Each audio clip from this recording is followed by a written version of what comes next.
Adlaw nga Sabado karon mga kaigsuunan, petsa 21 sa bulan sa Agosto tuig 2021. Ang pagbasa kinutlo gikan sa Ebanghelyo sumala ni San Mateo, kapitulo 23, bersikulo 1 ngadto sa 12. Unya miingon si Jesus sa mga tao ug sa iyang mga tinunan.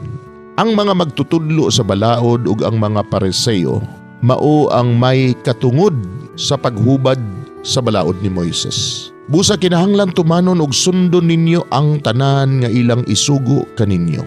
Apan ayaw ninyo sunda ang ilang mga buhat kay wala man sila magtuman sa ilang giwali.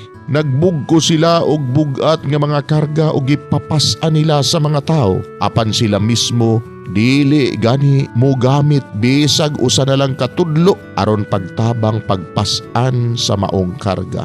Himuo nila ang tanan aron lamang sila makita sa mga tao. Tanawa og unsa kadagko ang gisudlan nila sa mga sinulat nga mga bersikulo sa kasulatan na ilang gibutang sa ilang mga agtang o gihigot sa ilang mga buktod.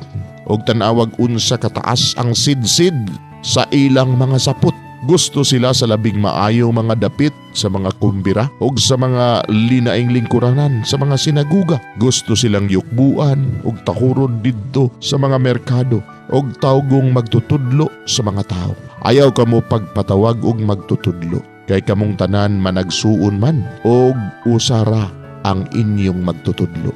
Og dinhi sa kalibutan ayaw tawga si bisan kinsa nga amahan kay usara ang inyong amahan nga atuwa sa langit.